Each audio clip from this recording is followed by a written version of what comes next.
On the field. Off the field. Sports talk. Entertainment and more. This is Sauce on the Side. Well, hello there, Dippers, and welcome back to episode 73 of the Sauce on the Side podcast. As always, Dippers, I'm your host, Drake, joined by the man, the producer, Mr. Leighton Pip Shavantone. R.I.P. Louis Castillo and Louis Falbrania.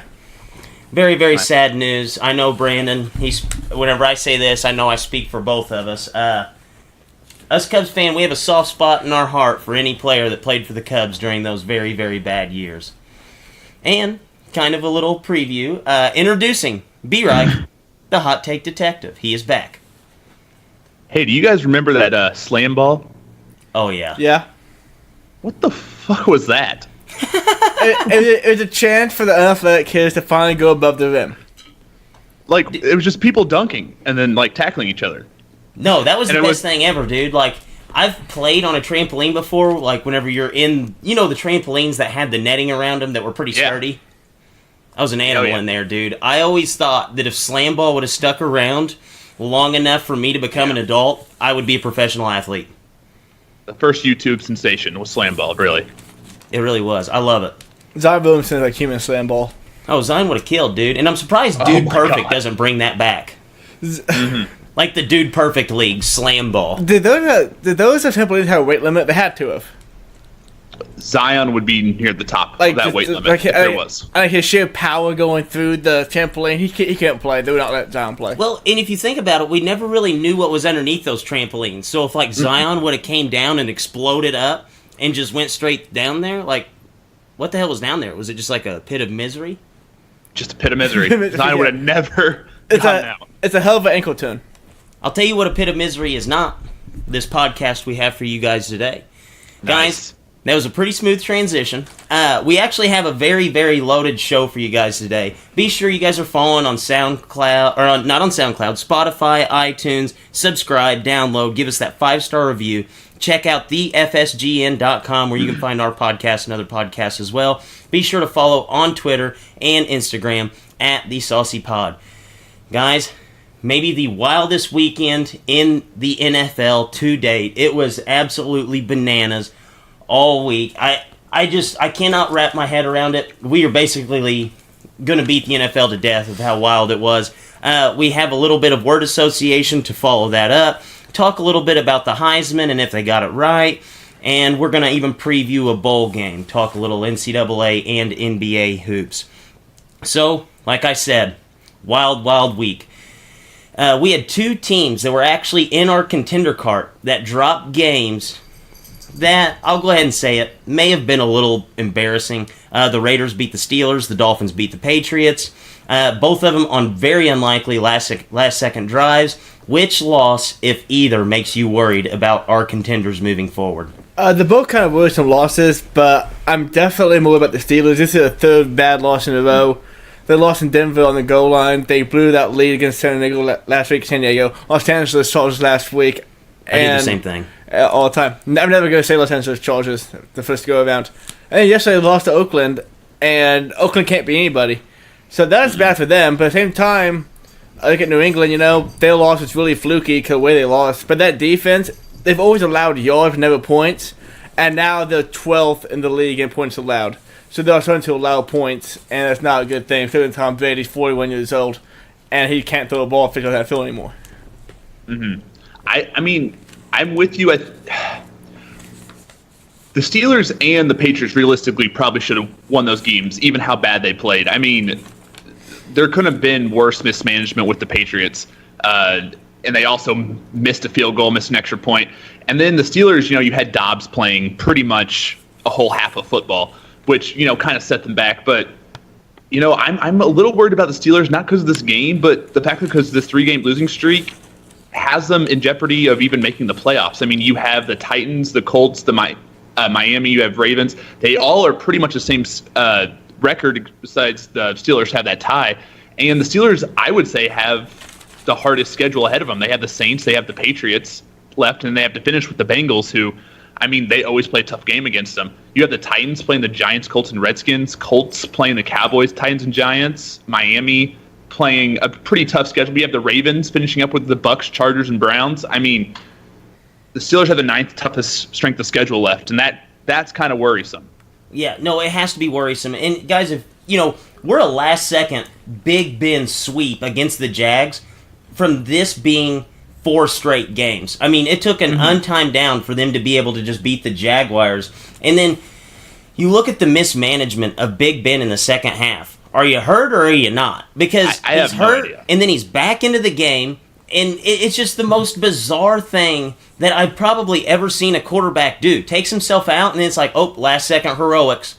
Tap me back in. And I don't know if you saw, but I don't think he threw the ball over 10 yards that whole time he was in the second half. No. I don't know if he did, so I don't know if he is hurt or not, honestly. Yeah, but I think that towards the end of that Chargers game, like, they started to narrow the offense down because Big Ben has been making so many mistakes lately.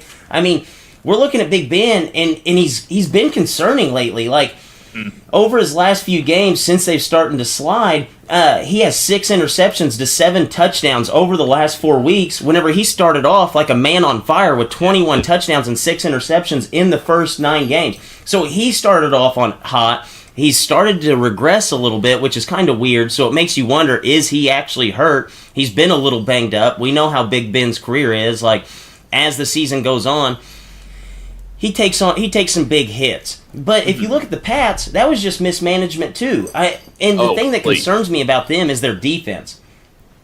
They lost to a team that did not even throw the ball 20 times. Like, that is such a rarity in the NFL. They still managed to have 265 yards through the air, the Dolphins did, with 3 touchdowns and score 34 points, passing the ball 19 times. So I think both these teams should be a little concerned, mainly for the Patriots. Just the defense, like, that defense does not look like a contender that we've seen in the past. And as far as the Steelers, if they can get Big Ben right, this team's well on its way to make a deep postseason run, as long as Big Ben is healthy and playing Big Ben football. But have you seen, like, any type of mismanagement like the Patriots? I mean, like, Bill Belichick with that Gronk, leaving him in the game in the end, and then the whole fact, I don't know if you guys saw before half, Tom Brady just completely took a sack because he thought he had a timeout. Yeah. And they were, like, within the 10 yards. No, like, that was really, really weird, because that's 2 things you really never see out of the Patriots is mismanaging the game. Like, the Patriots may play a really, really poor game, but they are going to manage the game correctly in order to just end with more points than the other team. Yeah. And that Gronk play makes no sense, because if you look back to whenever they played the Bears, they put Josh Gordon back there, and we completed a pass. Like, why put a guy who maybe has not defended a pass since high school back there to defend the pass? Well, you see, the Gronk thing, 2 people at fault for losing that game. 2 people at fault. One, not Gronk's fault at all. No. Bill Belichick's fault. No. And whoever the analytical guy is for the Patriots' faults. Because here are the numbers on Ryan Tannehill throwing footballs. I timed this because I think, man, it can't take long to figure this out. Ryan Tannehill has played in 85 games. He has thrown 2,834 passes. Of those, he has completed 1,785. Of those, only 6 have gone for 69 yards. That's 0.003%. Of those, only 4 were considered to be a deep throw. Of those 0, not a single one was in a situation where a Hail Mary was required. So it's possible he'd never thrown a ball 70 yards in the air in his life. I truly think that Ryan Tannehill can't throw the ball 70 yards. No, well, I mean, that's a very good possibility. And we've seen it before, how the quarterback kind of rolls out on a Hail Mary. That is a 75-yard pass. He could not have done that with nobody else on the field. He couldn't just go out there and just do a punt, pass, and kick and throw the ball 75 yards. No, and like I feel like the thing, you want to know how far can this guy throw the football. Yeah. Because that's the only reason you have Gronk in there, is for a jump ball. That's the only reason. No, you just put a bunch of guys out there that can tackle. That's really what they should have done. Yeah, that's all you needed. And if you look at the way the Patriots defended it, like, people come out and say, oh, well, there were 10 other guys on the field that didn't do their job. No, every single guy did their job. They were staying back for the lateral. Like, they had executed it perfectly. The Dolphins just set it up for a one-on-one with Kenyon Drake and Rob Gronkowski. Gronk is going to get beat every single time. And it was actually kind of pitiful how bad Gronk got beat.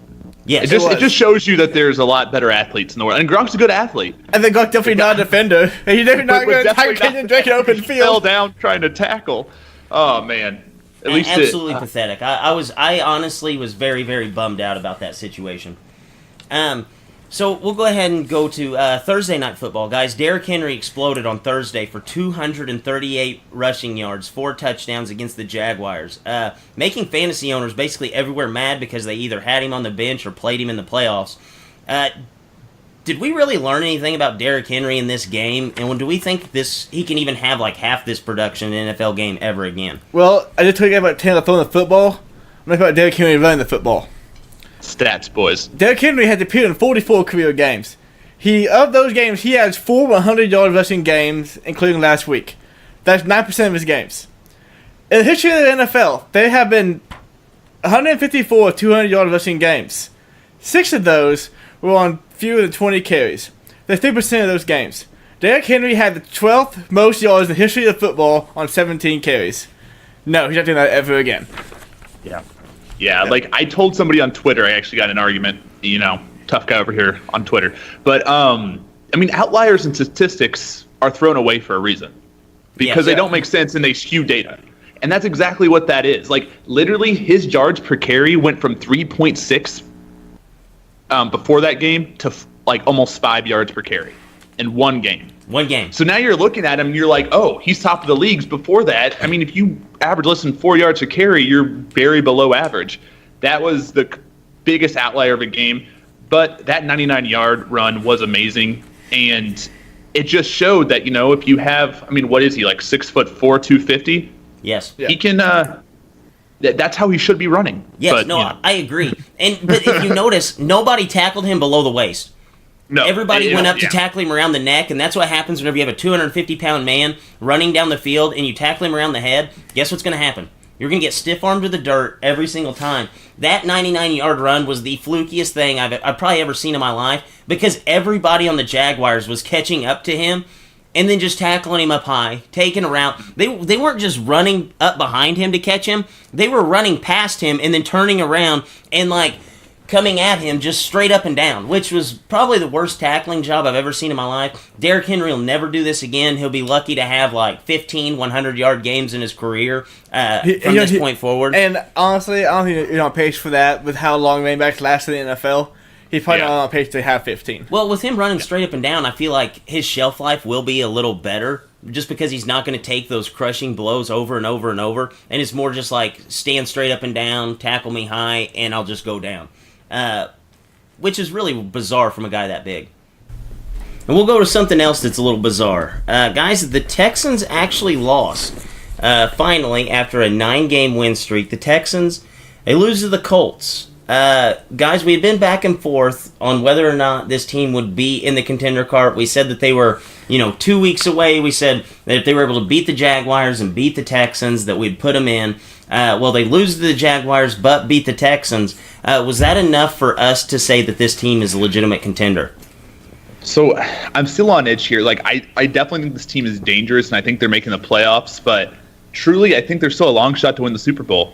Like I said, they're a threat to any team, but the team is definitely lacking in their play calling. It's just Andrew Luck is throwing 40-plus times a game sometimes, which that's not a recipe for success. The last few weeks, their running game has been pretty much non-existent.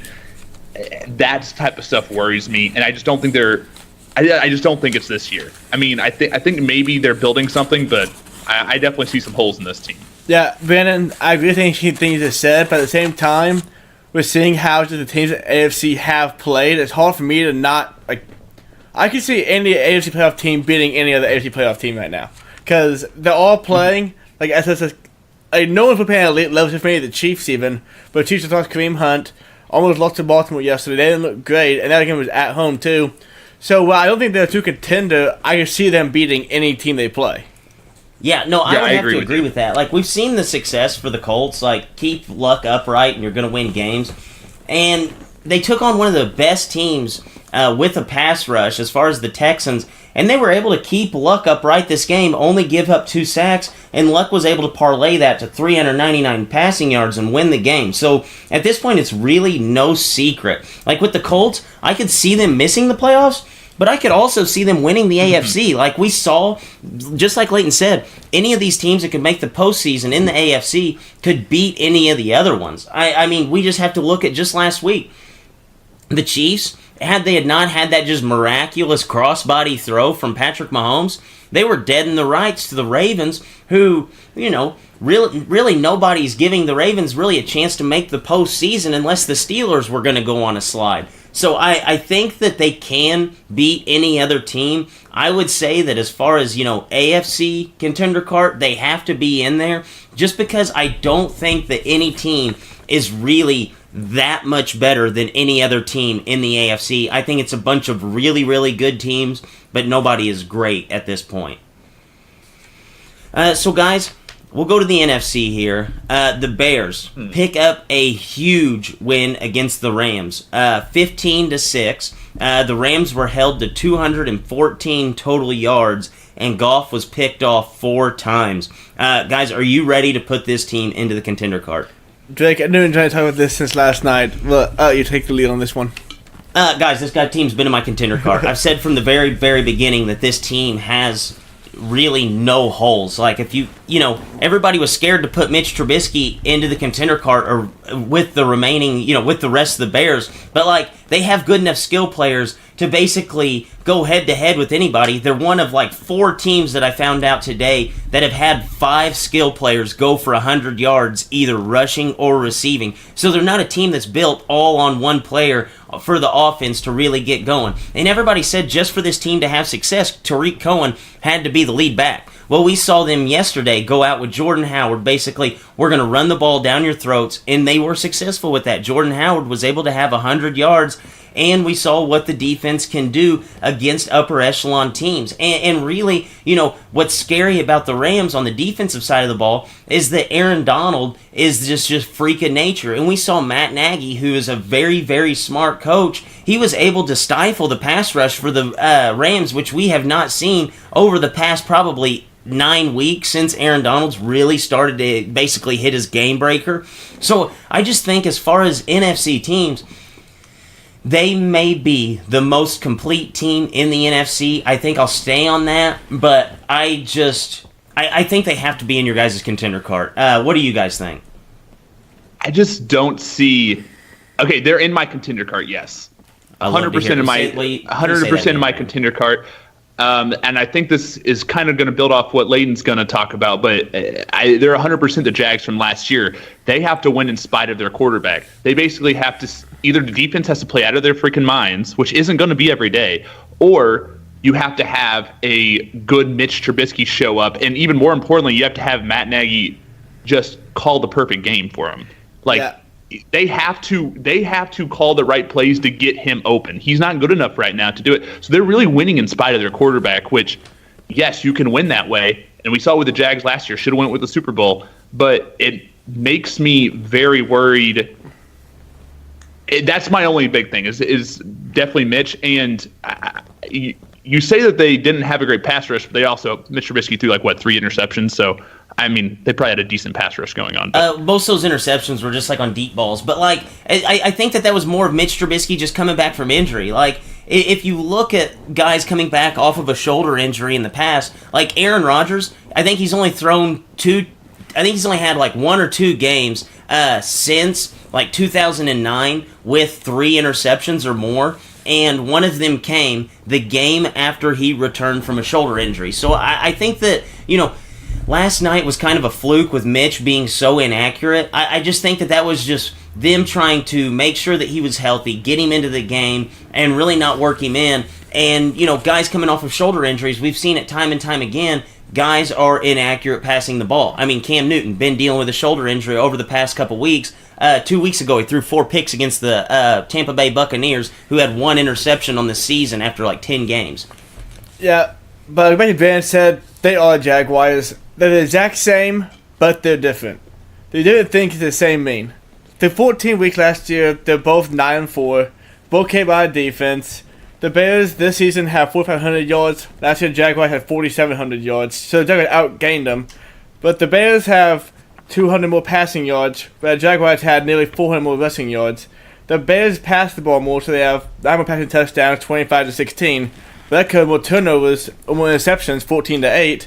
The Bears have 7 more offensive touchdowns, but the team has allowed 45 more points than the Jaguars did at the time last year. So they're the exact team the Jaguars were, so that the same concerns carry over when they play a game that's not in Soldier Field in the playoffs because they're going to play in LA or in a dome in New Orleans. Will the defense make those plays in warm weather? And can the offense carry the defense in a way if they don't? And that's the fear, and that's why, same thing with the Colts. I can see them beating them, but I don't see it happening. But they're in your contender cart, right? Yes, they're in the cart. But, yes, I think we both had the same concerns about the Bears, and But Drake has them as the most complete team. So the difference with the Bears than the Jaguars from just last season, like we saw the Jaguars 6 times last season get held under 20 points just because the offense could not manufacture points. Like the Bears can manufacture points. They can get held under 20 points for the remainder of the season and still have less games under 20 than the Jaguars just last year. And as far as turnovers go, the Bears have already passed the Jaguars from last season getting more turnovers. So I think that this defense, while they may allow more yards, kind of goes after the throat and goes after that one big play where they're reliant on an Akeem Hicks to strip sack, Mack to strip sack, Eddie Jackson getting interceptions, or Will Fuller getting or Kyle Fuller getting interceptions. Like this team can turn the ball over. They get more turnovers at a higher clip, but they're also a little better at manufacturing points just because they do have the X factor in Matt Nagy. Like we saw it yesterday, the Bears could not move the ball inside the red zone against the Rams. So what'd they do?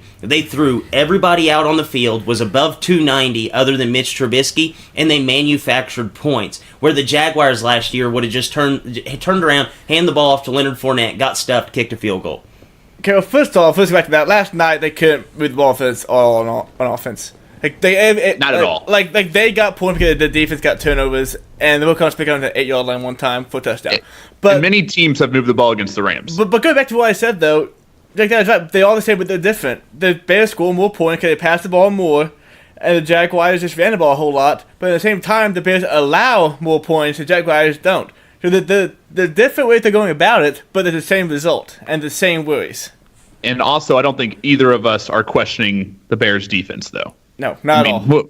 We both know they are very elite. Very good defense. After last night, you'd be crazy to test the Bears' defense. I just think that this team has that X factor in Matt Nagy, which makes them a little notch better than the Jaguars. Like I'm confident with Matt Nagy being able to draw something up to get him down the field in 6 plays or less and get him to a scoring position. Where last year the Jaguars really didn't have that. And you don't even have to have great quarterback play from Mitch Trubisky. All he has to do is be competent, and this team wins. So guys, we'll go ahead and play a little game to mix it up a little bit. I know that over the season we hear a ton of storylines that really we don't like, and we rarely get to hit on those storylines. So we're going to call this game Storylines That Piss Us Off. NFL edition. We kind of go off script here. Everybody bring in some storylines, and we'll kind of talk about them from this season that have been bothering us. B-Reich, I know you're a guy who likes to get fired up. What is the storyline that's bothered you this season? Well, this one's just actually come into light maybe the last couple of weeks. Since everybody's been on top of Saquon Barkley so much, everybody's saying, wait, hold up, Phillip Lindsay has a better yards per carry. And they're basically saying that Phillip Lindsay is a better running back than Saquon Barkley. Okay, so we'll look at the stats here. So Lindsay does have a 5.8 yards per carry average, which is insane, but Saquon has a 5.4 yards per carry. And then we can go to the Broncos offensive line that's had some injuries, but even with injuries, they are ranked by Football Focus as the number 4 ranked offensive line in football, and the Giants have a number 24 ranked offensive line. And then even if you say, hey, the Broncos had a couple injuries, the Giants literally, I think, have released 2 linemen and replaced their center after week 2. So I'm pretty sure their backups are just as good as somebody they got off the waiver wire or the Giants' backup. And then you go on to even look at the passing game, though, that Barkley put. Barkley has 630 receiving yards, has more average yards per reception, is on pace for 1,753 total. I mean, he has 1,753 yards and on pace for well over 2,000 yards. People trying to say Lindsey is better is just, you're just pulling at straws. Like, just look at Saquon Barkley and just appreciate that's one of the best backs in the league. Like, it's simple as that. He's very good. Very good. Yeah, and I don't want to take anything away from the undrafted Philip Lindsay. Has been great, but just stop trying to make a storyline that's not there. It makes no sense. I think that this would be different if Philip Lindsay had been drafted in like the 7th round. Nobody would be trying to make those comparisons. They would just be appreciating the guy as a good running back that got drafted in the late rounds. Instead, we try to create a narrative just because the guy is an undrafted rookie. So it's a good story, though. No, a great story. Philip Lindsay's a phenomenal running back. Makes great for this kind of stuff. Yes, makes great for this. But Saquon Barkley is just heads and shoulders above Philip Lindsay, and I don't even think that that's close. And that actually will kind of linger into a segment we'll talk about later. Would be like the hot take detective. So, Brandon, I'm actually glad you brought that in. A headline that kind of bothered me, and nobody talked about it, but I would have thought it kind of stupid, was how everybody thought James Conner was better than Le'Veon Bell. How Le'Veon Bell wasn't shit, kind of. Well, Le'Veon Bell, in 2016 in 12 games, had almost 1,900 yards. That's 5.6 per touch. And 2017 had 2,000 yards on 15 games. And James Conner scored more touchdowns. Well, if you ever play fantasy football, you know that touchdowns are just opportunities. Yes. And sorry, Le'Veon Bell just didn't get across the line 2 more fucking times. But Le'Veon Bell is better than James Conner. And I bet Le'Veon Bell is playing the Steelers right now. They will lose 3 games in a row. Oh, yeah, I agree with you 100% because whenever Le'Veon Bell was playing, we saw Big Ben throw like almost 50 touchdowns. Like, he was out there throwing 40 touchdowns, 38 touchdowns in a season, and it was because once they got to the goal line, they weren't so concerned with getting the running back in the end zone. Now it's basically, we're going to do an FU tour to Le'Veon Bell. Every time we get within 10 yards, James Conner's going to get feasted the ball. Yeah, I know it's something I brought up because I didn't feel like really arguing back. It seemed like everybody felt that way, but I'm just kind of just like, that's stupid. Like, every time I saw it, I was like, no, Le'Veon Bell is awesome. James Conner just happened to be hot right now. Yeah. So one of mine, I actually have 2, because I get fired up just about every time anybody opens their mouth. Cowboys defense, guys. Everybody's talking about how this defense is elite and how they're just a phenomenal defense and how good they are. And how this 5-game win streak from the Cowboys is because of their defense. I'm going to run you through some numbers, and you tell me if this sounds like an elite defense to you.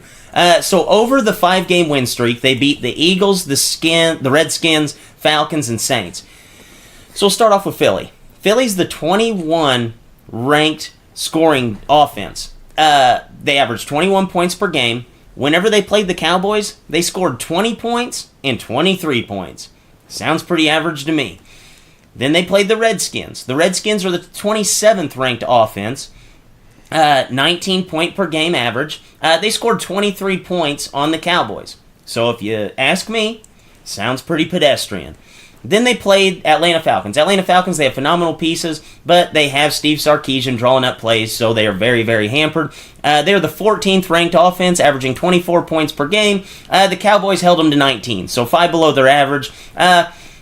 You can make the argument that, that was a good game by the Cowboys, but it's not like a phenomenal effort by the defense. And then they played New Orleans. I'm just going to go ahead and wipe that away. Like, New Orleans is one of the best defenses in the NFL, but guys, on Thursday Night Football, home teams are 10-2, and in the 10 games that they have won, the home team, they average outscoring the other team 33-18. So if I've been on this since day one of Thursday Night Football, whenever we just got blowout after blowout after blowout from home teams, you can wipe that clean. Like, that is not that impressive to me. And if you don't think that the Cowboys' defense sounds average yet, how about them being tied with the Bengals for 18th in the league in turnovers? 15 turnovers in all season, and we are 13 games in. That is just above 1 turnover per game this season.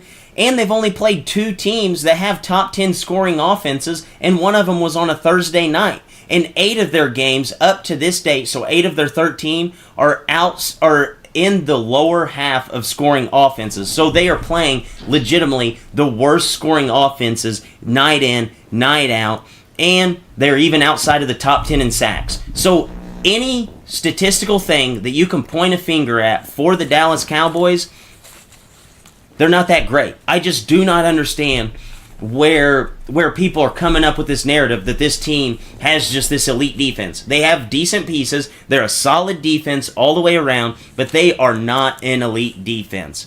Guys, what are your thoughts on that? Do you guys agree with me, or are you guys on the other side of that? I think Okay, go ahead, Layton. I think they're a really solid defense that gets aided from the offense being on the field like 35, 40 minutes a game. I would agree with that. I think they're a good defense. I wouldn't say elite. I think a lot of people get that narrative because they're like top 4, top 5 in yards allowed, which can be skewed. Obviously, like Bills are in that. So, just look back to last week, just yesterday.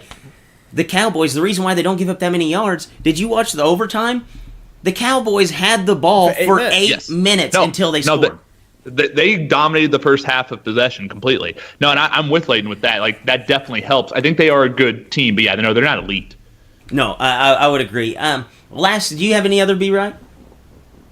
The only thing that irritates me is that when I go on to First Take or I go anywhere, and then every single week I have to see a new team that people are saying, oh, this is the best team in the NFL. Can anybody beat them? Yes, everybody can beat everybody. Let's just go ahead and say it. Everybody can beat everybody. The average right now, the average margin of victory is 9.5 points per game, and that's including blowouts, okay? Yeah. So most games are a lot closer than that.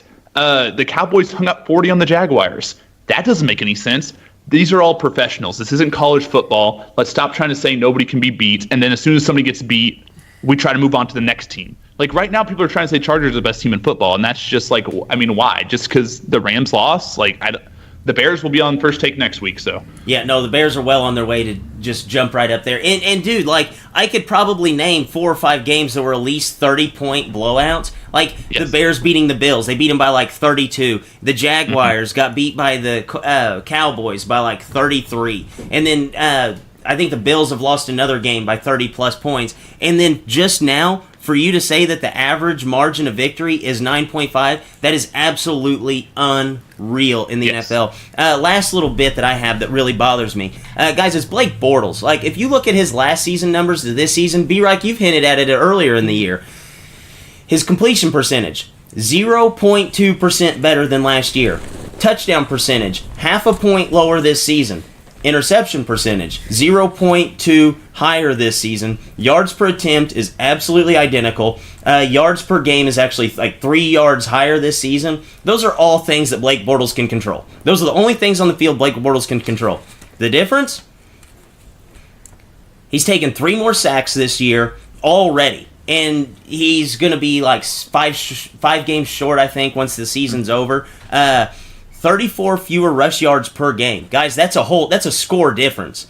12 fewer rushing TDs, 19 fewer takeaways, all things Blake Bortles cannot control. You sign the guy to 3 years, $54 million, and he's the exact same quarterback what he was last season, but yet here we are.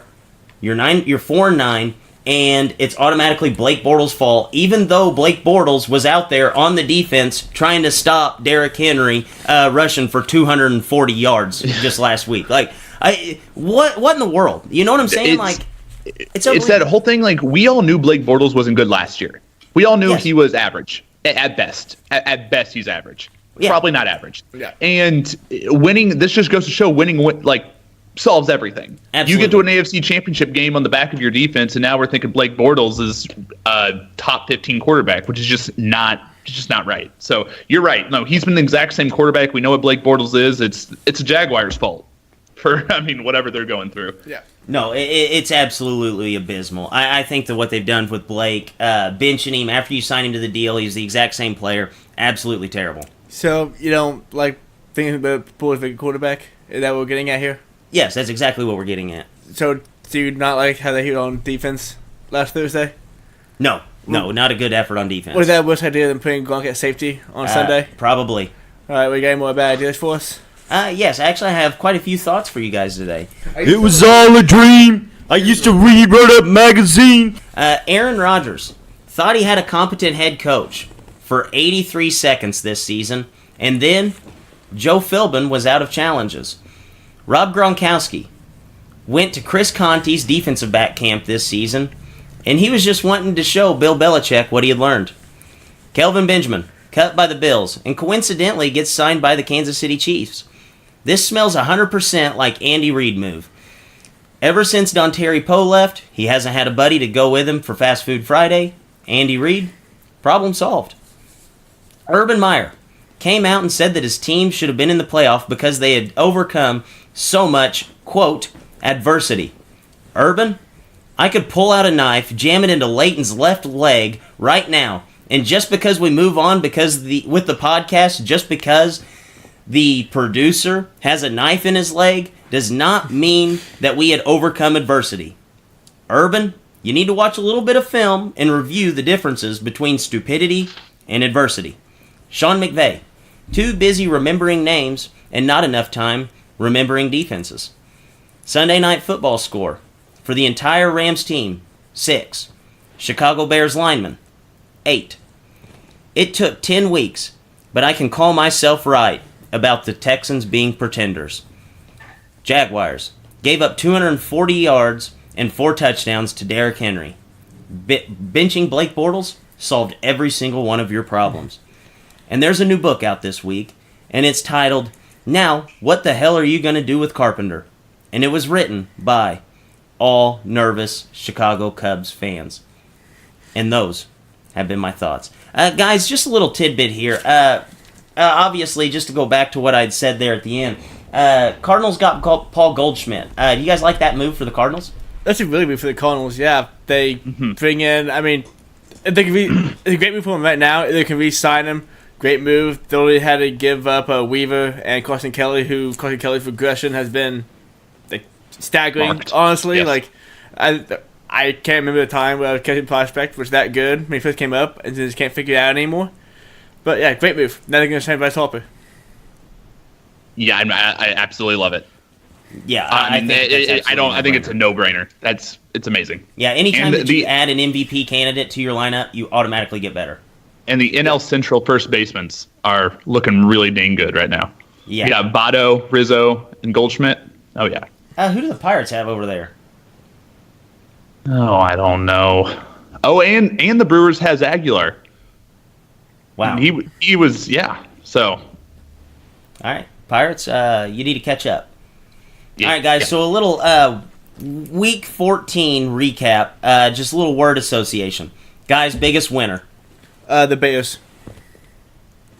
Cowboys, they're going to make the playoffs somehow. Bears, and anyone who started Derrick Henry in their fantasy lineup. Biggest loser. The Steelers. Looking rough out there in Pittsburgh. Sanchez, this might have been his last job. Jared Goff, third quarterback ever to have 44 pass attempts, less than 180 yards or less, 4 or more interceptions, and 0 touchdowns. Surprise. The Jaguars announced last week that they're going to move on from Blake Bortles, and no one's going to talk about it. That's good. A 6'3", 250-pound running back can run over some people, actually.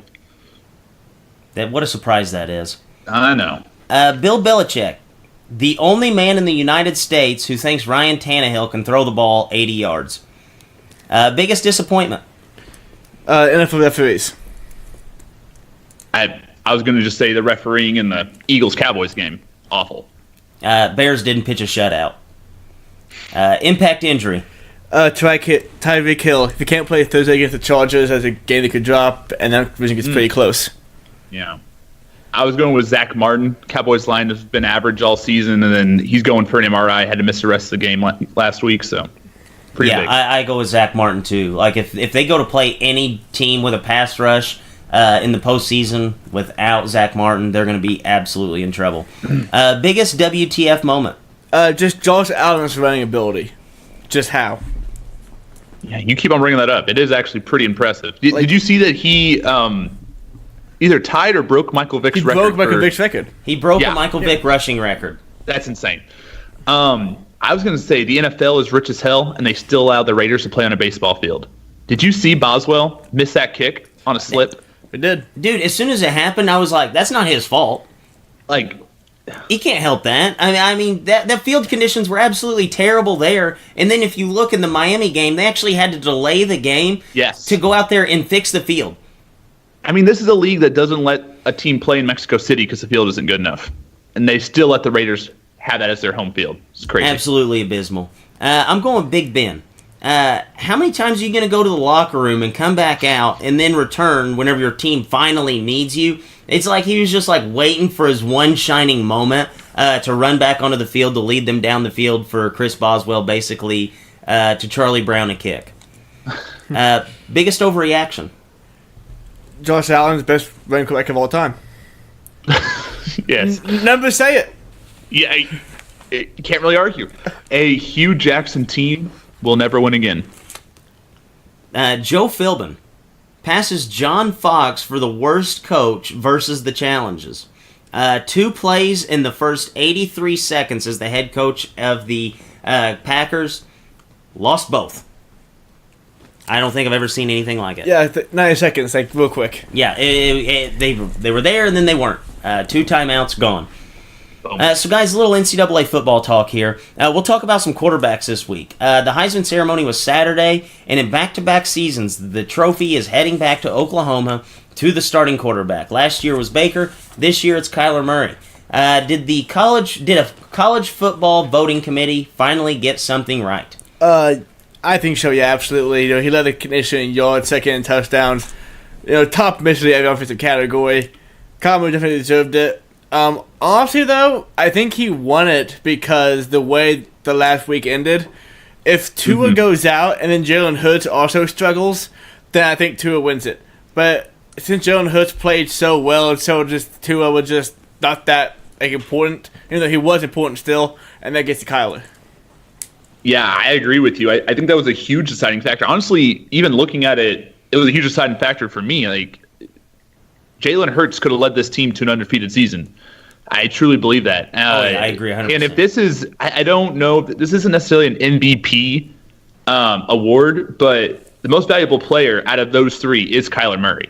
I don't think there's a doubt in my mind. I mean, the only loss he had was a shootout against a Texas team with Ellinger playing a career game. I don't think anybody, nobody could have beat Ellinger that day. He was just a man on fire that day. I agree. He could do no wrong. So, I mean, and Kyler Murray still had a chance to beat him that day. Like, it wasn't his fault. That was his defense's fault. So he was definitely the best. And let's not even push back the fact that he had almost 900 rushing yards, along with the second most passing yards. Insane. I definitely think he was the deserving candidate. No, I agree. I mean, if you look at Kyler Murray, guys, he had the highest quarterback rating in NCAA history. Tua Tagovailoa actually had the second highest quarterback rating in NCAA history. Both were in the same season. So that was unbelievable. Worked out pretty good, yeah. The one thing that drives me the craziest just drives me bonkers about the Heisman ceremony is getting on Twitter and seeing Ohio State fans just coming unglued about Dwayne Haskins not getting any just because of his yards per game and touchdowns, or what? Yeah, they were just complaining about how he didn't get enough respect. He got enough respect by being able to go to the ceremony. We really could have just seen Tua and Kyler Murray go to the ceremony and it just be a 2-man weave up there and nobody would have blinked an eye. And let's get honest, there was a lot of good quarterbacks still. I mean, Greer, good quarterback, put up good stats. He could have been up there. I mean, Haskins, top 3. I think that's respect. With 2 guys who put up the... I think he got some respect. Yeah, and the only reason Tua wasn't the highest quarterback rating ever was because Kyler Murray posted one the same season. Yeah. Kind of crazy. So, guys, B-Rock, you actually talked about Will Grier, so we'll go ahead and discuss that. Will Grier, quarterback of West Virginia, has opted to sit out of their bowl game versus Syracuse. Grier has a potential to be a top pick this season in the draft. Do we think that this is a fair move and, more importantly, the right move to do? So that's definitely 2 different questions with 2 different answers for me. The right thing to do would be to play in the game because you got a scholarship. You're supposed to play in all the games. Bowl games help get your school more money. That being said, I am completely on the player side for whatever they want to do. I'm always I'm always backing them. this could definitely. I mean, this game means nothing to the rest of Will Greer's life. It means absolutely nothing. His focus should be on his NFL career. He gets hurt today. He could fall in the draft. So let's think of two scenarios. Let's say the worst case scenario, Will Greer is out at the end of his rookie contract, 4 years. Scenario one, he sits out this game. Let's say the 10th pick overall last year got $17 million. Josh Rosen signed that. The 30th pick was $9 million. You even drop further than that. He gets injured. You're probably dropping in the second round.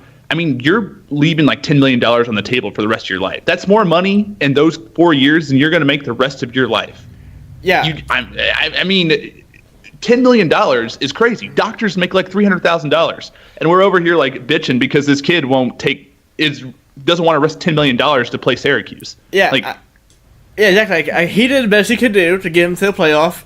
It just didn't work out, and now why are you playing a meaningless bowl game? This would be like the NFL had a third place game.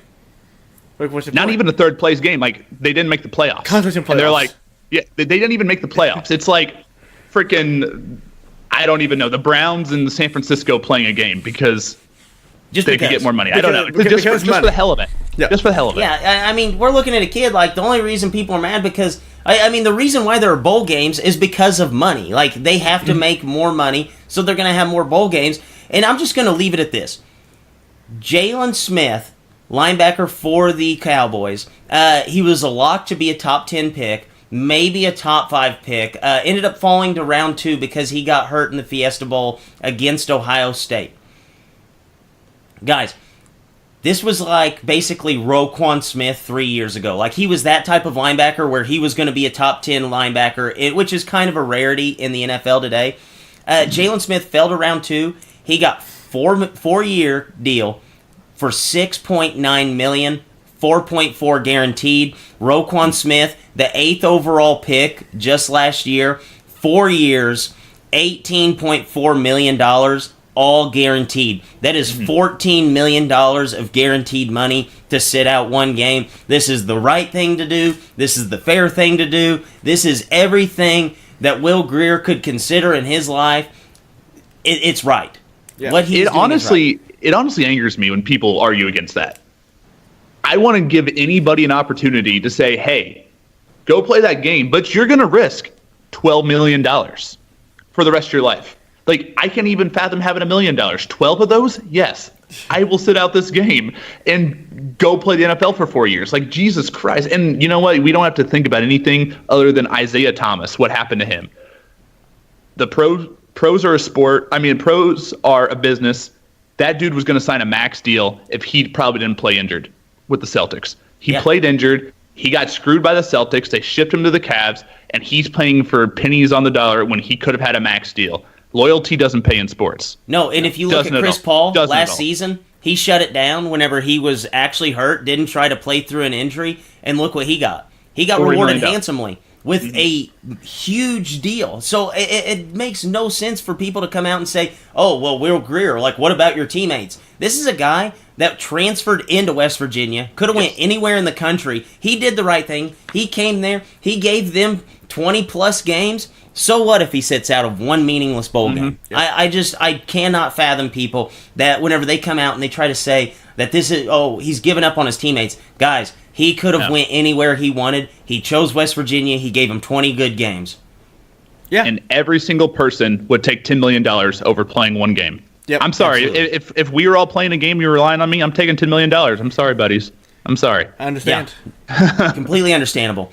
So, guys, we'll actually talk about one of those meaningless bowl games. We actually have one this week that's actually should be a good game. Las Vegas Bowl on Saturday. Leighton, your boy Herm Edwards gets his first crack at a bowl game. Number 21 Fresno versus Arizona State. Arizona State is a 4.5-point dog. Who's going to win? You know, Herm kind of let me down this year. All year I was cheering for you. You never really got things going over there. And you had great, time looked great, then you beat Michigan State, then you lose for a ton of games. Gonna go with Fresno. But they got lucky, because this game is this weekend, so that means the students just to go home and not stay in camp and practice for another 3 weeks. Oh, that is nice. That's a plus. No one talks about with these games. Like, hey, we can go home early. Your season ends early, so I actually like that. B-Rock, who do you have in this game?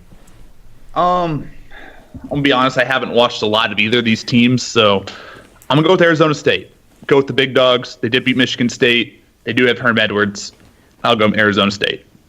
Yeah, this team's actually different than the years past Fresno. Like, used to be, they were okay beating you like 50 to 40. This year, they're actually a different animal. So they're actually able to stop people and kind of win ugly games.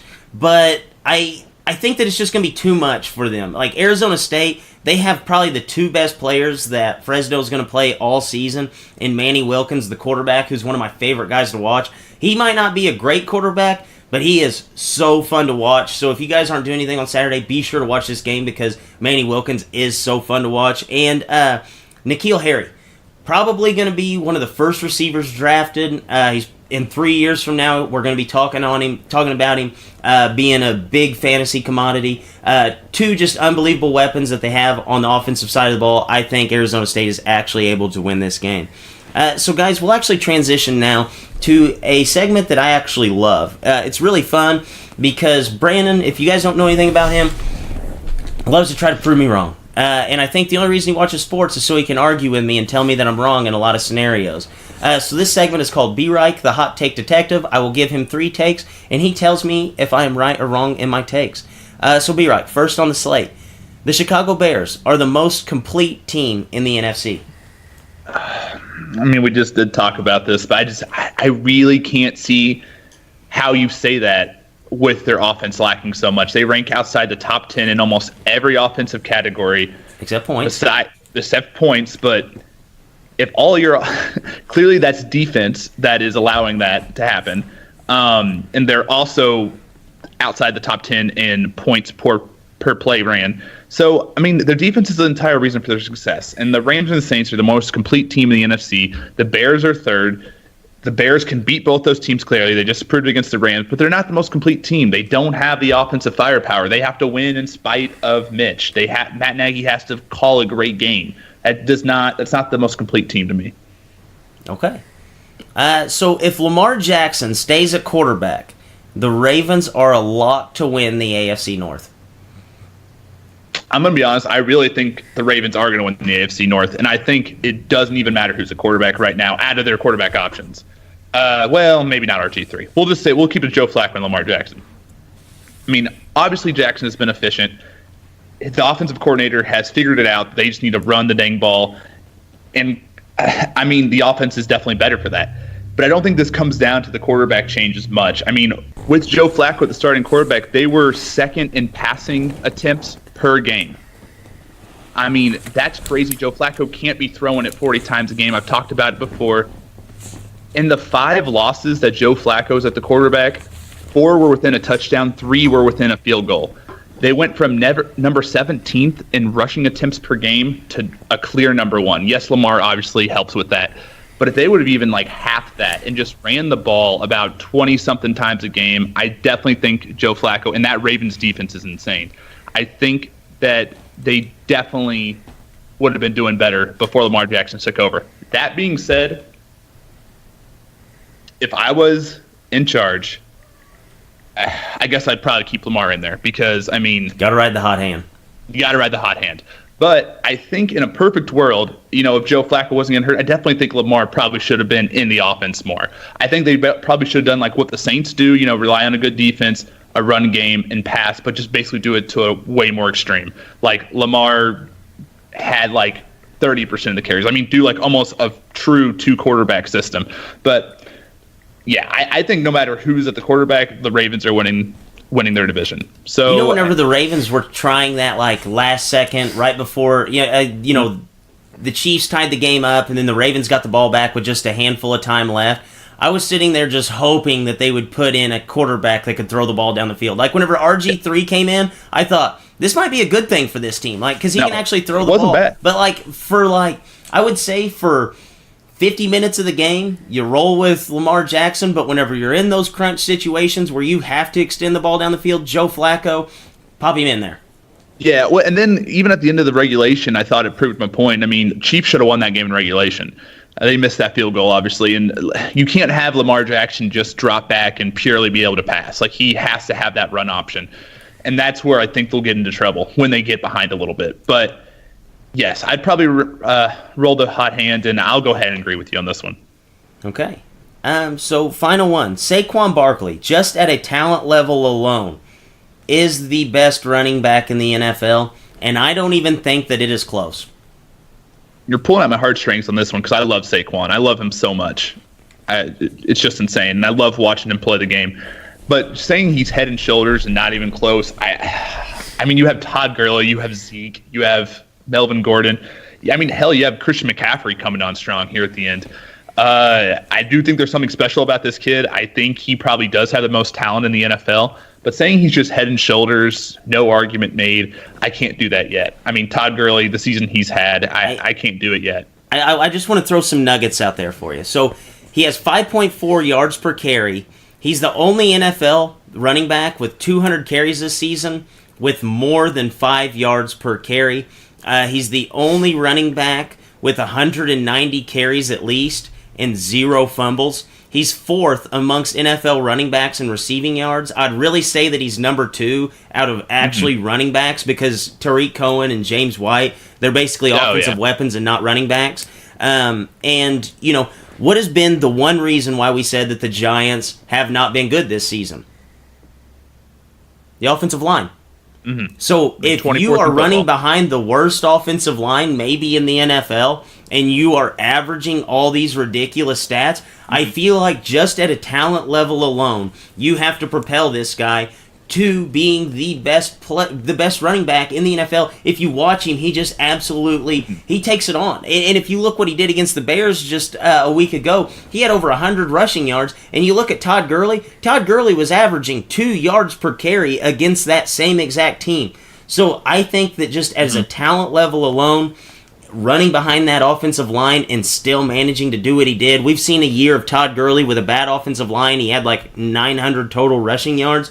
Saquon Barkley, talent level, I think he just touses everybody. Well, that was a good point you made with their offensive line because they're ranked 24th, but that also takes into consideration how many rushing yards your running back gets. Like that's a percentage of it. So they probably are towards probably the worst line. Yeah, dude. I couldn't tell you, like last season, who was the Giants running back? Wayne Gallman for a while.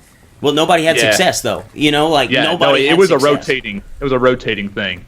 I remember that. They just thought that they could find a hot hand. Yes, there you go. They thought they could find a Lamar Jackson. But the another good thing, Saquon has not actually recorded a fumble since his sophomore year of high school. Wow. ESPN gave me that little nugget today. Wow, that's insane. That's insane. I think he's the best running back in the league. B-Right, do you agree? No. No. Okay. It's 1 of 3. I can That was live with hard. that. So, guys, we'll go ahead and transition to a little bit of NBA talk. Potential playoff preview. Both of the NBA Finals and a potential Eastern Conference Finals matchup scenarios. We got them this week. The Warriors beat the Bucks 105-95, and the Bucks turned around 2 days later and knocked off the Raptors, who've basically been unbeatable this season, 104-99 in Toronto. What does this week by the Bucks show us? So I read an article the other day, and I looked at some numbers. The Bucks' one weakness is that they give up open 3-pointers, and I look at the numbers, and teams shoot a high line of 3 against them, a high percent.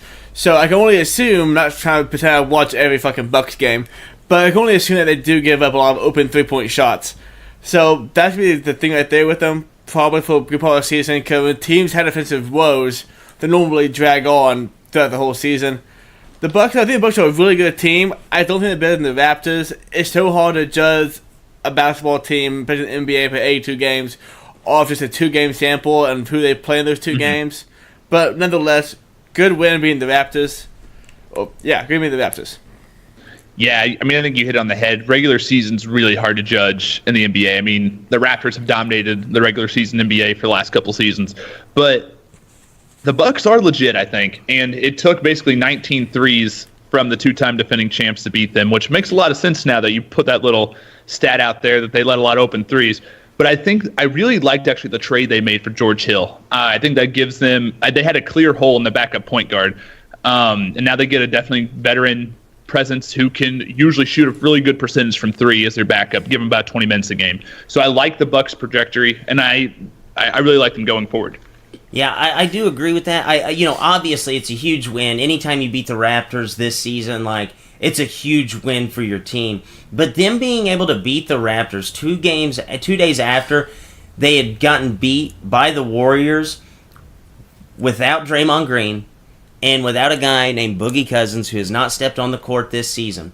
Like, this just reminds me that the Warriors are still our best team, no matter how much we want to say that they're not. Like, I know that we were on here a couple weeks ago saying how the Raptors were the best team. Like, when everything is thrown out of the room, like, throw records, whatever you want, like, player by player, they are the best team in the NBA. Like, Draymond Green, Boogie Cousins, you insert them into the lineup for Iggy and Kevin Looney. Obviously, that's going to propel them forward. They were able to beat the Bucks without those guys. I do actually like the moves that the Bucks had made. I think that does move them up a little bit as far as the East goes. Like, that might make the difference going down the stretch, going into the postseason. But I still think that this week just reminded me that no matter how bad the Warriors play in some games, they're still the best team in the NBA. Yes, they are. Yeah. So something we really haven't talked about in a while, guys, 76ers. I know B-Reich, his ears perked up whenever I said that. They're 9-3 since acquiring Jimmy Butler. This team was 9-6 before they got Butler. We talked about the Raptors and Bucks already, but do we think that this team with Butler can give these teams something to respect in the East? Absolutely. I mean, for the first time in a long time, the 76ers have a player on the perimeter that can go get his own shot and take over games when needed. Ed Marco Fultz. Yeah. With a lot of analysts said that Ben Simmons and Jimmy Buckets wouldn't work together. I thought that was stupid. I mean, Jimmy Butler is a better Robert Covington. The biggest weakness, though, for the 76ers moving forward is scoring off the bench. Fultz being out and having mysterious injuries, not great. Your best scoring options right now off the bench are Muscala and Landry Shamet, which not a great 1-2 punch.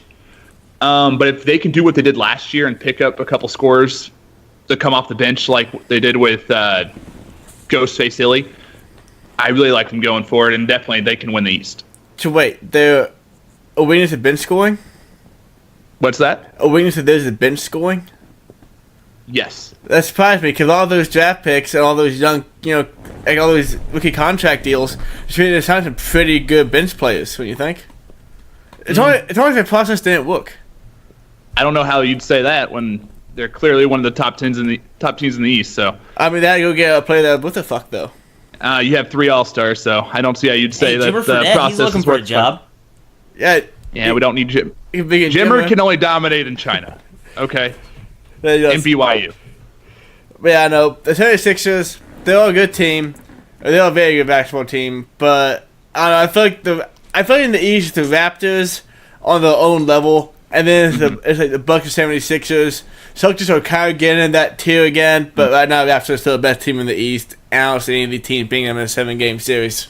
Yeah, the only thing that scares me about the 76ers, like, I think that if they go into the postseason, like I've said it time and time again, like, talent beats good teams in the postseason, and we've seen that time and time again. And as far as talent goes, like, realistically, the 76ers probably have the most just sheer talent. So whenever you put them head-to-head in the postseason, I think that the 76ers could potentially come out on top. But the only thing that scares me to this point is that Joel Embiid actually came out and he said that he wasn't happy with the way he was being used. And you look at it like, I wouldn't really care as much. Like, he's getting paid at this point, and they're winning basketball games. So I just think that was a little unnecessary, makes me a little leery. Hopefully it doesn't turn into like a Warriors scenario where you just basically have an arms race to see who is the most important player on the team.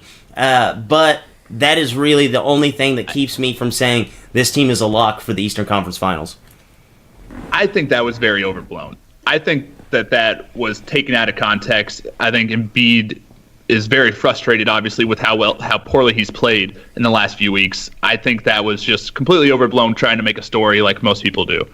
I think they're completely fine. I mean, they've only been playing together for, 12 games? I think they're going to take more than 12 games to completely get in sync. But yeah, and I think that their saving grace is that their other superstars, like Ben Simmons. Ben Simmons is probably the most passive superstar in the by NBA. far. Yeah. And then if you look at Jimmy Butler doesn't give a shit what's going on the team as long as everybody's given max effort, which we've seen Joel Embiid do every single play, and as long as they're winning games. So I think that to couple a guy like Joel Embiid, who may get a little frustrated with his poor play, with two really guys who have been passive 90% of their career, I think that this is something that's just going to kind of blow over, and then it's just going to turn into basically Joel Embiid will get back, figure things out, and figure out how to play with another guy who can score at his level. So, guys, we said that we really weren't worried about the Celtics earlier this season. They played very, very poor, mediocre basketball, rattled off 5 straight wins. Has Brad Stevens figured this group out, and do we think that this will be the team we see for the remainder of the season? So we talked about earlier with the Bucks and the 3-game stretch they had against the Warriors and Raptors, but how in the regular season it's so hard to judge a team off just a stretch like that. But the Celtics are a very talented team, and they have been probably most disappointing team all season so far. So I'm going to say yes, he figured something out, maybe not all the way, but for right now, what he's doing is working, and we'll have to see if teams can figure that out at any point in the season. Or any point soon, because they will figure it out this season, because NBA, but how long it takes to figure it out? Yeah, I agree with you there. I definitely don't think they're 100% there. Hayward finally had a breakout game with a 30-point performance, but then he backed that up with single-digit games. I mean, I don't think he has to score 20 points a game by any means with how much talent the Celtics have, but they definitely have to give him right. Coming off a season-long injury is always hard. But this team, I mean, honestly has Irving, Brown, Tatum, and Hayward that can all score well over 20 points consistently when they get the chance. So I'm not worried about them, but like Layden said, they just have to figure out how to use all these pieces, which I think they're going to figure out. Yeah, no, I definitely agree. I think that, anytime that you add superstars together, obviously with Kyrie and Gordon Hayward, takes a little bit of time. We said we weren't worried. This proves why. I really think that this just proves why. So, guys, we'll do a little darts this week. Pew, pew, pew, pew, pew. We're playing darts, baby. Latency, what do we have? This week, I'm bringing back the game of top 5, which is we have, a lot of things in the same category. We say that we are top 5. I always had a good game works, played it once already. This week, we're going to do drinks. Ooh, I like this. It can be any drink. We got Just drinks. We got an assortment of liquids on this list here in front of me. So, I guess this is my throw. And we have a 12. A 12 is Diet Coke. Oh, God. This is terrible. So, Diet Coke. Jesus. Just to be honest, Diet Coke isn't that bad. Like, What? I've had Diet Coke before. We all have. It's not the worst thing ever. Definitely not in the top 5 of drinks, though, and not even close. But Diet Coke is a really bad rep for some reason, and it's unwarranted. It's just not good. That's That's it. aspartame. No, it's fine, Brandon. Diet Coke is a fine drink. It's not fine, and It's the okay. aspartame thing is definitely overblown too. It's just not good. But you know who's a really big fan of Diet Coke? It's their number one, Deb. Deb? So I've had a lot Mama of Riker? samples of Diet Cokes. Yes. So old Mama Reich, I'm not a At big least- fan of Diet Coke. she at least did about 3-4 Diet Cokes a night, day. Well, we'll go day. We'll go And that, I thank would. So I feel like I have a lot of I have a good word in this because I took a lot of sips out of her Diet Coke, and every time, super disappointed. Very disappointed it wasn't anything else in that cup. Yeah, no, I am super disappointed with the Diet Coke. Like, it is one of the worst drinks you can possibly have. I just think Because, it's awful. I mean, if you're going to go for a healthy option, why in the hell are you going for a soda? Like, if you're No going to calories. If you're going to go after a There is soda, no calories. No carbs. Get you a soda. If you want a healthy option, get a healthy option. You cannot try to balance this. I mean, guys, as any way you want to shake it, a soda is a soda, and Coke is Diet Coke is probably one of the worst ones. The taste tastes nothing like regular Coca-Cola. It just tastes like flat garbage, and I would say that this is in my bottom 5 rather than top 5. Well, one thing you have different is if you're drinking 5 sodas a day and you drink 5 Cokes, that's like 500 calories. That is That's a lot of calories. Very different. If you're trying to cut weight. I don't know. I think Diet Coke Diet can find Coke on soda. taste- Diet Coke can find fucking soda. It's Don't not you that, dare put it on your. Okay, don't you It's, dare put it in it's your top not. five. It's not a top 5. They're not as bad. You get the saying it is. Oh, it's awful, man. Taste alone. Bottom 5 for me. B-Right, Get top out here. 5 for you. Bottom 5. I would So have to unanimous, agree. none in top 5. All right, B-Right, your throw. And we have a 14. A 14 is Jaeger. Nope. Ugh. Little Nope. Jägermeister. Not gonna do it. I don't like black licorice. I don't like it, and then I hate it even more when it's like, alcohol's basically poison. So I don't like licorice. I definitely don't like like poisonous licorice? licorice. I don't like poisonous licorice. That's safe. I just don't, and I definitely puked on it once when I was a child. Not child. not I child. was getting ready to say, wow. I hit puberty the other time I puked on it. Diet Cokes and Jaeger. The drinks of B-Right growing up. What an odd dynamic you had there, Brandon. Yeah, your household has something that ought to grow up in. Oh yeah, just random Jaeger everywhere. No Jaeger anywhere, but Jaeger's bad. I don't like Jaeger. I know a lot of people do, and I'm just not a fan. Yeah, I used to very much like Jaeger. Then there was one fond night when Drake turned 21. And now I don't like Jaeger too much. As a matter of fact, I had Jaeger since, and it's been almost like what? How old are you now? 24? Yeah, over 3 years. It's been over 3 years since I had to for Jaeger. So. Yeah, no, I was part of that same experience. Jaeger used to be pretty good. Like, it wasn't in my top 5.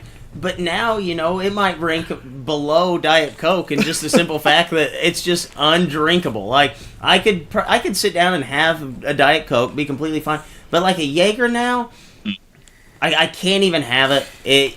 I do like black licorice though. I like the flavor, but it's one of those things that if you have too much at one certain time, you'll never like it again. Yeah. I honestly don't know anybody our age that even drinks Jaeger anymore. Maybe No, it's just I the think people. that Maybe was that's like just a the young company I keep. thing that people were big on, but I feel like what happened was a lot of people drank it because, like, when you first start drinking it, it tastes good. That's like liquor. So something happened to anybody, they just have too much of it one night, and they get sick, and then they're like, alright, I'm not going to do this anymore. what the hell was Jaeger? How did they make any money before Monster was invented? Straight. Ugh. Some real hard-nosed motherfuckers. Hey, Drake, Yeah. everybody calling us snowflakes, okay? All I can imagine in the 1980s, they was eating nails and drinking straight Jaeger. Yes, the worse something tasted, that meant you were more manly. That's what it was. So that It's like Red Man Shaw. Disgusting. But hey, you see that shit, you're a man. You're a I would man. like to do the research on that because I feel like that Monster, a part owner of Monster has to be Jaeger. Like whenever Monster came out and people figured out that like Jaeger bombs were a thing, like Jaeger stock must have like just grown through the roof because I really don't know anybody that have ever just sat down and had Jaeger without Monster. I can safely say that. Well, we did. But have you ever had a Jaeger Monster? Like the non-alcoholic thing that Monster makes is the Jaeger flavoring in the Oh. Monster? Are you serious? I've God, never had that. no. Yeah, you never heard of that? No, never even heard of it. Okay, well, just when you leave here or you go anywhere, look for it. They have it almost everywhere, but it tastes like Jaeger and Monster together. It's no alcohol. I have absolutely never seen that. I'm gonna take a picture of it now and find it for you guys and buy No, one. just pick me one up. I'll pick you one up. So guys, unanimous Jaeger outside of top 5. Outside of top Oh, yeah. 5. All right, looks like it is now my throw, and we have a 1. A 1 is Coke. So we got Diet Coke and regular Coke on this show. All right, so I'm gonna go ahead and just put it out there. I'm not a big soda drinker. I haven't had a soda in quite some time. I'm an energy drink man.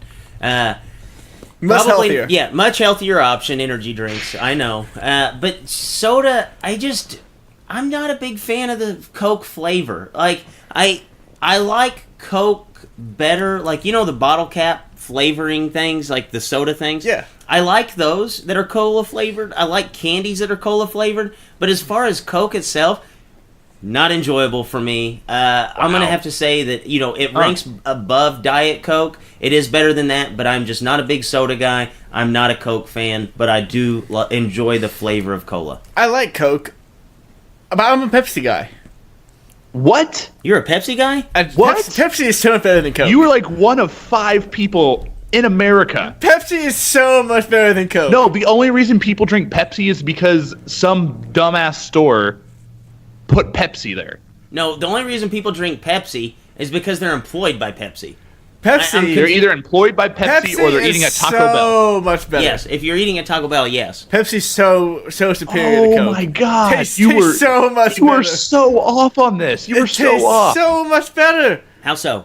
Because when you get Coke, you get like a fucking bite of cinnamon. When you drink Pepsi, you get a bite of goodness. You know what Pepsi like? Actually, you know what? I would rather have a Big K cola than Pepsi. Now, It's now we're talking about elite sodas, Brandon. Yeah. It's not fair. Big K and RC, whole different story. They're the tops.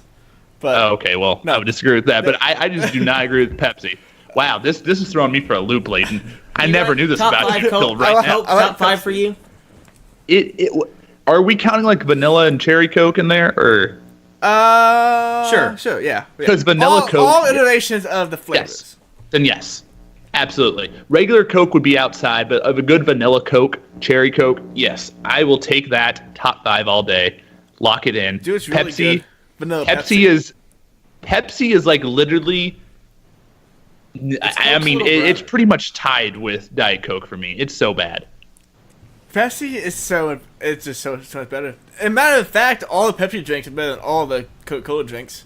The only thing I would agree with that is, well, actually I agree with that a lot because Dr. Pepper Mountain Dew is good, but Pepsi's awful. Pepsi's the best. And actually, Yes, Mr. Pibb's pretty good. Yeah, So, I don't Mr. Pibb know. is not bad. So, Leighton, just to recap, what do we have? Believe it. We have Diet Coke, unanimously not in the top 5. We have Jaeger, not in the top 5. And Coke was in Brandon's top 5. Jake, it's not in yours. No, absolutely not. So it's not in the top 5 because 2-1. And Brandon's face is just full of misery as I say Coke or Pepsi is better than Coke. It totally is. You and like 5 other people agree with that. So, guys, we'll go ahead and talk a little bit more about sports here. College hoops. We talked last week how Michigan looked like a serious title threat. Basically, people have only talked about 3 or 4 teams up to this point. Mm-hmm. Well, it looks like we have another title contender. Number 7 Tennessee knocked off the top team in the country in Gonzaga, 76-73. UT's only loss is to now number 1 ranked Kansas in overtime. I know the postseason success for Tennessee last year was short-lived, but basically the whole team is back. Are we ready to say that this team is as real as it gets? I'm not going to say as real as it gets, but I'm going to say that they can then make some noise because what you said, they have the whole team back.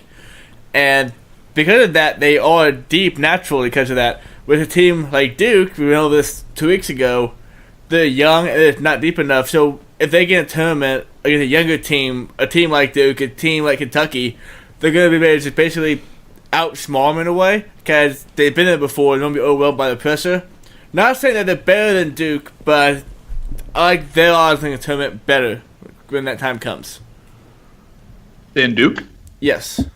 I would disagree with that sentiment. I know you but would. I do believe Tennessee's very good. Who's their coach? I'm blanking on the name, but I know he's... Oh, He used man, to I coach looked it up Texas yesterday. back in the day. He used to be the coach at the University of Tennessee. He coached at Providence for a little bit. Mm-hmm. I cannot remember his name. He's Let me had a find his decent name. history run. Oh, in- yeah. No, in, he's like postseasons. he has good pedigree. Rick Barnes. Yeah. That's who it is. Rick Barnes, yes, Rick Barnes.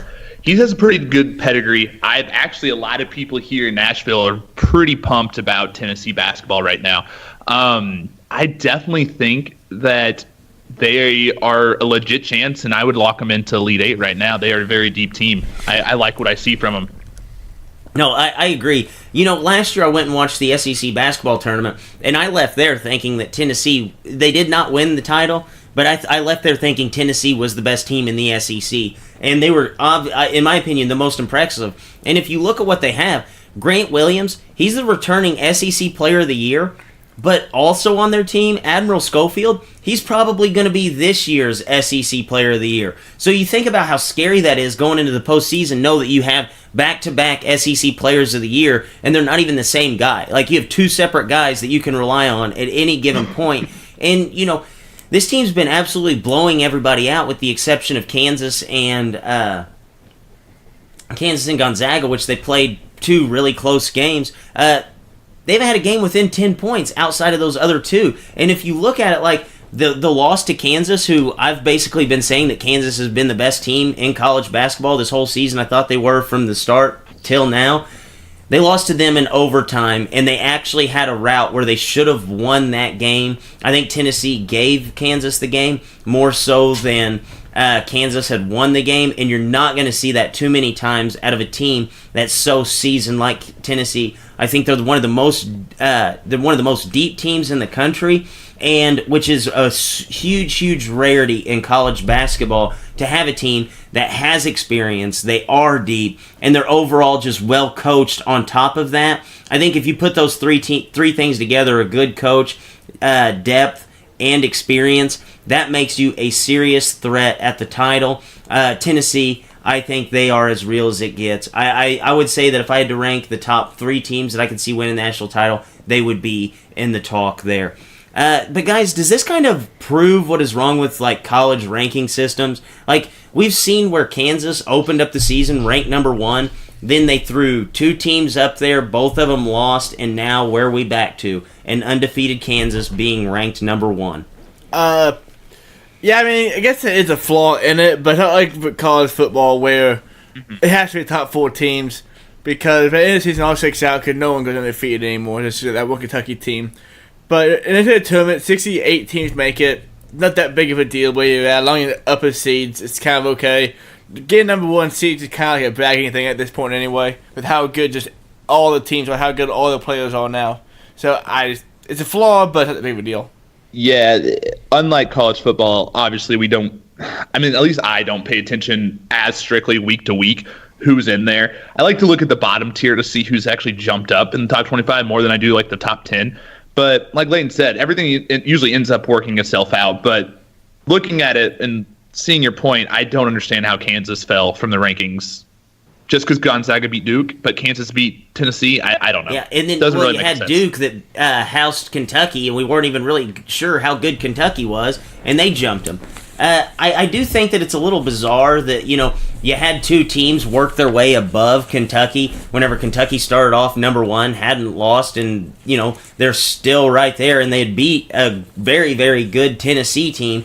I just think that these people overthink it. Like, hey, if it was this way last week, nothing's really changed. It probably should be if we felt the same way just a week ago. I do agree with your point, though, Brandon. I'm more the guy that looks, 20 to 25, who's jumped in, who's worked their way out.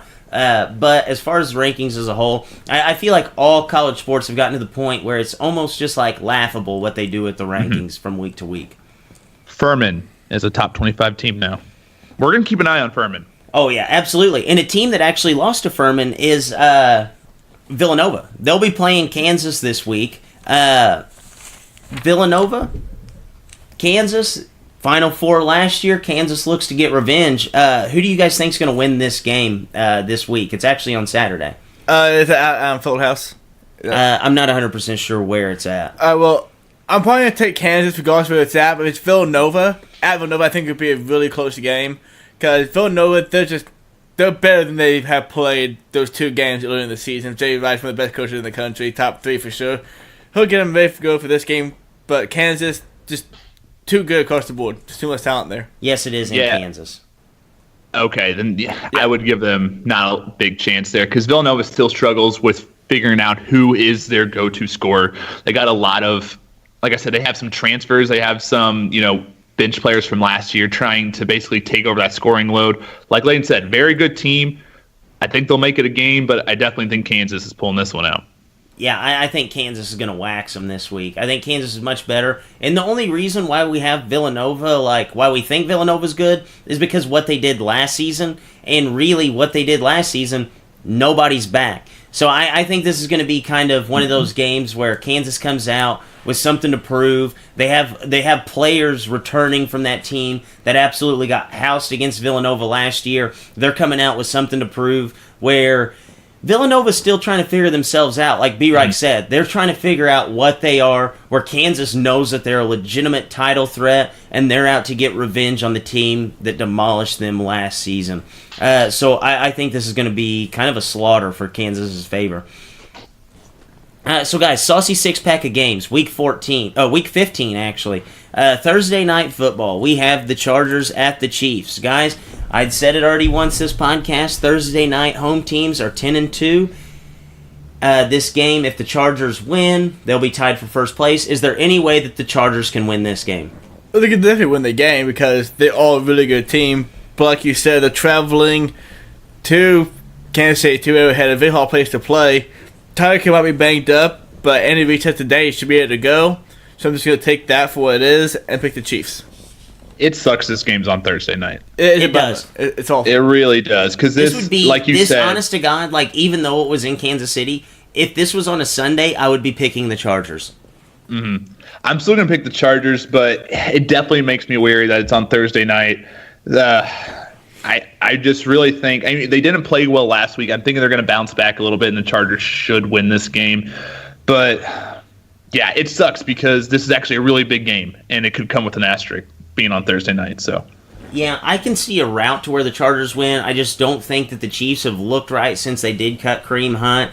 They really haven't figured things out offensively, and the offense doesn't have that same explosion without him. I still am going to go with the Chiefs, just for the simple fact that this game is on Thursday. This game's on Sunday. I think that the Chargers win this game, and it is a huge statement win for this team. And I would honestly say that the Chargers would, I think it'd be like a wire-to-wire win for them, because I think that they are one of those rare teams that play in nice conditions all season, but they're built to play in the cold.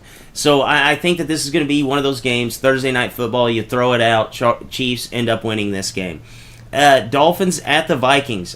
Both teams are in the wild card slot for their conference, whether tied or whatever you have. Who do you think is going to win this game? I'm so surprised that this is on our Week 14 Saucy Six-Pack. Yeah, I know. The Dolphins been pretty fortunate, a couple wins to get on this, but I'm going with the Vikings. I'm going to go with the Vikings as well because I don't think Miami's a very good team. But I'm really actually interested in seeing what the Vikings are doing tonight because they actually haven't really beat many good teams themselves. So, no, and this is weird because you see that the Dolphins, like, they have struggled against bad teams, but against good teams, they elevate their play and they figure out a way to win. Like, they've already beat the Patriots and the Bears, and we're sitting here talking about, yeah, this is not a very good football team, and they beat two of the better teams in the NFL. But I think that the Vikings, just from a talent aspect alone, are better, should win this game. I think they do take care of business. I think Kirk's back is kind of up against the wall at this point, where he realizes that a lot of the blame is coming his way. I think this will be a big statement win for Kirk Cousins and the Vikings. Cowboys at Colts. Guys, I said earlier that the Cowboys had won 5 in a row. Colts coming off of a big win against the Texans. This says a lot for the Colts' playoff hopes. Who wins this game? I will hope with the Colts. I want it to be the Colts really bad. So I'm going to go with the Colts. I want it to be the Colts, but I see the Cowboys winning. That's really it. This is probably the second game that I feel like emotionally I have the most invested in. Like, obviously, Bears-Packers, like, I obviously so invested in the Bears. But, like, the Colts and the fact that the Cowboys have just gotten hyped so much, I really want the Colts to win this game, and I think that they will. I know that the Cowboys, I said it earlier, they're not a great team at getting to the quarterback. I think Andrew Luck's going to be able to stand tall, make the obviously good passes, where I'm still not I'm not convinced that Dak Prescott is that good of a quarterback. I do think that they are going to have a hiccup. It's hard to win 6 games in a row in the NFL. I think this Colts team is kind of built to play a spoiler role. I think overall they're a better team, and I think they're able to get it done, especially having that slight home field advantage.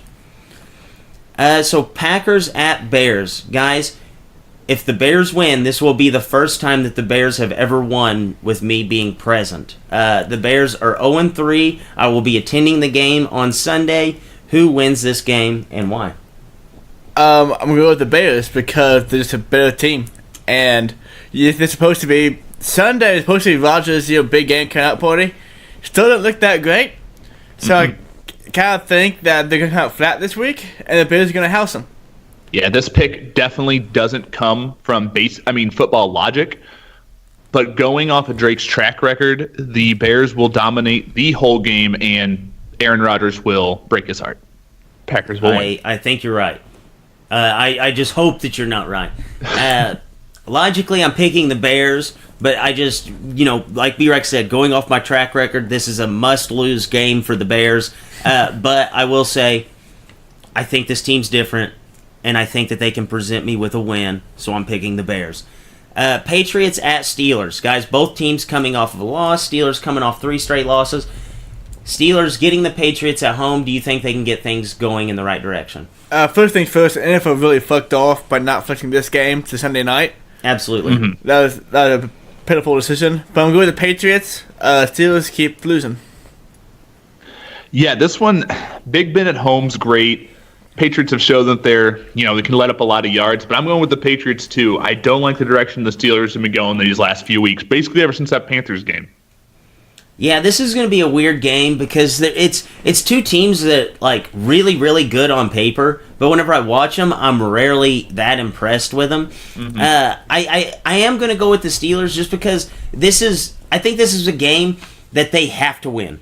And the team really, really respects Mike Tomlin. And if they lose this game, there's a good chance that Mike Tomlin's going to be heading out the door at the end of the season. Like, there's been a lot of turmoil with him. They're basically missing the postseason away from getting him shipped out. And I think that the team will respond well. I just, if they have James Conner back, I'm going to go with the Steelers. If James Conner is not there, I think that there's going to be a huge hole for the Steelers to fill. But if Connor plays, Steelers. If not, I'm going to go with the Patriots. But just gut feeling, I'm going Steelers. You're right, though. It is a must-win game because I got the Saints next. Yes. So Monday night, we actually have the Saints. They will be playing the Panthers. Panthers will be home at home. If the Panthers were on the road, I don't even think we would discuss this game. Guys, if the Panthers lose, their season's dead. Who are you going with? I'm going to go with the Panthers, actually. Like you said, lose the season is dead. Saints offense, back about weeks, I've looked not up to par at all. Only scored 3 points first half this past week. Ended up winning by quite a bit in Tampa. But they're great. I'm going to go with Carolina at home. I just feel like there's something wrong with Cam Newton. He's hurt. Yes. He just hasn't looked right. And every time he's in the red zone, he's sailing passes. Like, I don't know what it is. It's just not right. Because, like, if he's hurt, though, I mean, why is he throwing lasers? I mean, it's got to be something with his mechanics. That is bizarre, dude. I noticed that this weekend. I said, why in the hell is he throwing 100-mile-an-hour passes down at the red zone? It's just not, like, giving his receivers a chance to catch it, especially if you're hurt. Like, just loft the ball over there and give your receiver a chance. So I think it's got to be mechanics. I don't know, but I'm going to go with the Saints only because I just can't trust Cam Newton right now. Yeah, man, this is tough because I don't think that the Saints are playing that good right now. But I still think that Cam Newton is playing, like, abysmal. So I will go with the Saints. I think they're going to do just enough to win. I think that this spread will be higher than what I think that it should be. I do think that the Saints win this game, but I think it's going to be a nail-biter. It's going to come down to, like, a last-second Drew Brees drive in order to get the job done. But, Leighton, you were right. The Sunday night football game, and this is how they're going to present it. The defending Super Bowl champion, Eagles, will be taking on the best team in the NFL in the Rams. That's why we did not get a Patriots-Steelers Sunday night football game. Yep. That's exactly how it's going to be presented, too, so I'm excited about that. Yeah, I mean, that's how you sell it. Right. That's how it's going to be sold. No, dude, I told you, like, this last week, like, the Bears-Rams, like, obviously the best game on the slate. I had told you earlier, like, had the NFL known that the Cowboys would work themselves back to playoff contention, that game would not have gotten flexed to Sunday night. Like, they only got flexed because the Cowboys struggled earlier in the season, and they could have just came back out and said, hey, guys, we're giving you the Cowboys versus the defending Super Bowl champions. They love doing that stuff. So, guys, this is our time to put our producer in the spotlight. Each week, Leighton C. goes out and watches several movies, and he comes in and he breaks one down for us. Leighton C., what do you have for us today? Well, this week I'm going to review a movie that very close to my heart. It is the 2018 Boston Red Sox World Series DVD. Oh, my goodness. Oh, my Lord. Jesus Christ, Leighton. In case you guys haven't heard, the Red Sox from the World Series just over a month ago, and it has the DVD released to celebrate the World Series. So, I get the DVD, I'm all excited for it. I'm thinking it's going to be a 30 for 30, basically. We're going to talk about the league system a little bit, then kind of follow us through the playoffs. Was Pablo Sandoval on there? No. Kind of follow us through the playoffs, sheer dominance the whole year into the playoffs. Just Nathan Eovaldi the whole time. Go 11-3. That's how I wanted. That's not what I got though. What'd you get? I got they just cut right to game 1. They don't talk about any of the postseason at all. They don't talk about us being the Yankees, old time in baseball. Don't talk about the Astros serious? at all. Don't mention it. Don't mention the Astros series at all. I feel like those were the 2 biggest points of your postseason. Those are definitely the more competitive series. They just jumped to the World Series. Even though we only lost two of those games of the series, went 7-2.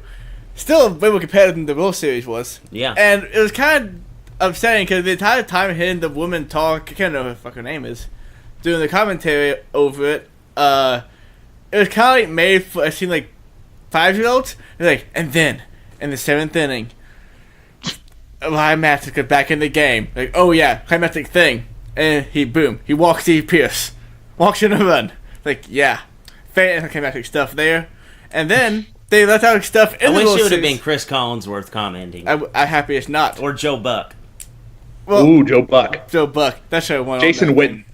Jason Witten just not knowing what to do with his hands the whole time. Yes, Jason Witten recapping how the Boston Red Sox won the World Series. That would have been awesome. That'd be something I want to hear. And for then you sure. hear like Booger McFarlane and him get into it like every 5 minutes.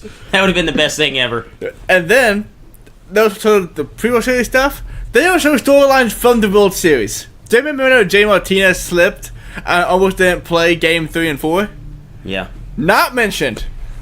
Wow. Not shown. So this has been terrible. It sounds terrible. And then that 18-inning game, they kind of did that thing. Oh, it's still getting 3 dips because they show the Red Sox raising the banner. So keep going, Layton. Drake, spoiler alert over here. I should have been a little serious. They spoiled the inning for everybody in the DVD. But then the 18-inning game, biggest game of the World Series, we won the fucking thing 4-1, dominated the whole game. They kind of did that thing where they show one clip from each inning, and then they show the big hit, then they show fucking Kinsler throwing the ball to the second row, then they show Muncy hitting the walk-off, and they'll talk about how awesome that was. And then Game 4 shows up, don't show anything. They show Puig's home run, Eli slamming the glove. Next thing you know, Chris Sale's cussing everybody. Next thing you know, Miss Moore hit the ball to the fucking moon 500 feet away. So. You're spoiling this for everybody. Well, Jake, you already told what happened in the end, so what's it matter? That's true. So, Red Sox fans, you can get a DVD because you're a Red Sox fan, but you're not going to like it very much. Not Red Sox fans won't buy it because they're bitter because Red Sox won the World Series. 3 dips. Go Red 3 Sox. dips. It's almost like they knew they could put together a shitty DVD, and Red Sox fans would still buy it and give it 3 dips. It's almost like they knew. It's almost like they knew it. I got to bitch again real quick at the quality of this DVD. I buy it, pop it in my Xbox, sit down with popcorn with my cat, and watch this thing, hit play, it skips. It won't play. Out of the box, malfunction, will not play, had to watch the low quality DVD that came with, returned it to Amazon, got a new one in, haven't opened it yet to watch the Blu-ray version, but I will watch the Blu-ray version to see it has better quality, so you can really see Nathan Eovaldi just absolutely destroy the world and make himself stand $1 million. So he bitched about this thing for 5 minutes, gives it 3 dips, and then says he's going to rewatch it in Blu-ray. Yes. That is It'll get over awesome. 3 dips. Yes, in 3 dips. If I get 3.1. And they're going to sell these things for years to come because I have a 1985 Bears Super Bowl DVD. So they're going to sell millions of these things. Just every Red Sox fan could listen to this, hear how terrible it is. They're still going to buy it. They're still going to love it. Yeah. That's why sports are a weird thing. What's up with thing? So just recap: 3 dips, World Series Red Sox video. 2018. 2018. Because keep in mind, we won 4 this decade. We won 4 this century. More than any other team. So 2018 DVD. Don't get 2013, 2007. You don't want those. 2018 DVD. 3 dips. 3 dips. Okay. So guys, any bold predictions for this week in sports? Bryce Harper signs the Philadelphia Phillies. Okay. Stephon Diggs has 7 receptions, 101 yards, and a touchdown. You need that for fantasy purposes. My bold prediction is that the Chicago Bears, the team that is near and dear to my heart, finally picks up a win with me present at the field. And they That's bold. absolutely house Aaron Rodgers. Anything else, guys, before we wrap this show up? Go Red Sox. And on that note, for Drake, for B-Rod, and Leighton C, Dippers, as always, stay saucy.